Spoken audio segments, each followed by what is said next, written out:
कमिशनमध्ये आम्ही असं एक पत्र दिलं होतं. त्या पत्रामध्ये आम्ही असं म्हणालो होतो की आम्हाला मलिक साहेब ते त्यावेळेचे चीफ सेक्रेटरी होते. त्याच्यानंतर हक आपले असणारे पुण्याचे SP होते. त्याच्यानंतर देवेंद्र फडणवीस हे असणारे मुख्यमंत्री होते. तेव्हा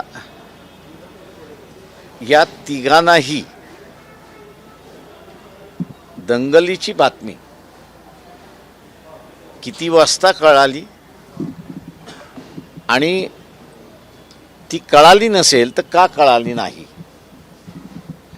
याचा शोध घेणं हा कमिशनचं सगळ्यात मोठं वर्क आहे असं त्या ठिकाणी मानतोय. कारण का 1 तारखेला काय काय घडलं आणि पुन्हा ते घडू नये याच्यासाठी सजेशन्स गव्हर्नमेंटने मागितलेले आहेत.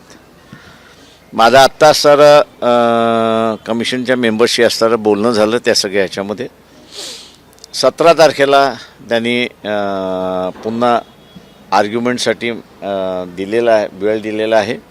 त्यावेळेस या सगळ्या गोष्टी मी असं कमिशन पुढे त्या ठिकाणी आणणार आहे अशी एक परिस्थिती आहे. त्याच्याचबरोबर जाता जाता मी त्यांना असं हेही म्हणालो की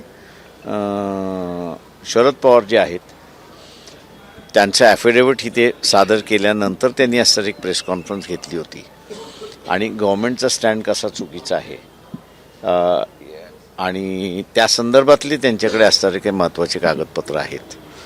तेव्हा कमिशननं असणारी एक विनंती केली होती की शरद पवारांकडून सुद्धा ती जी महत्त्वाची कागदपत्र आहेत तीही आपण त्याच्यामध्ये मागून घ्यावीत म्हणून त्यांना विनंती करण्यात आली. आता 1 तारखेला परत भीमा कोरेगाव आहेच, त्या संदर्भात काही बोलणं नाही, त्या संदर्भात काही नाही. ज्या पद्धतीने परभणीत हिंसाचार मी आता येतोय त्याच्यामध्ये करतोय ना 2 वाजता मी तिथे दोन्ही ठिकाणी फक्त इथं बाकी प्रेसमध्ये ते दोन्ही ते मी असं म्हणेन त्याच्यामध्ये की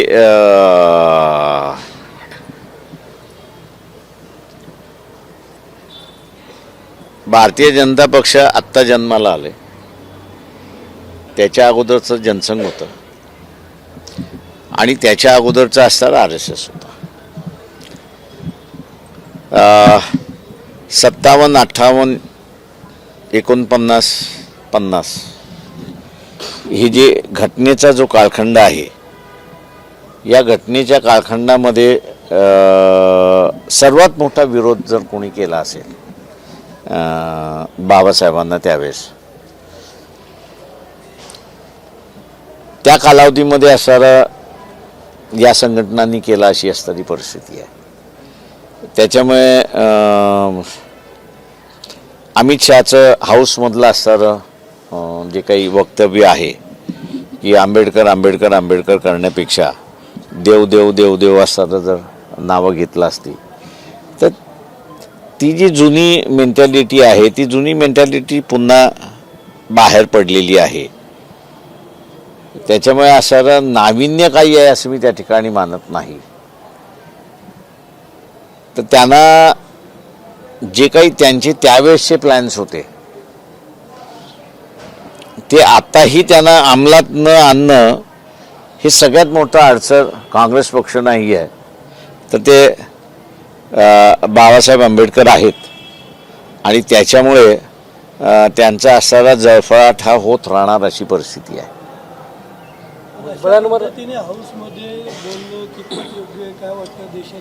नाही, मी म्हणून म्हणालो ना की तो जो जळफळाट आहे तो जळफळाट बाहेर पडला असं एवढंच म्हणेन मी त्या ठिकाणी.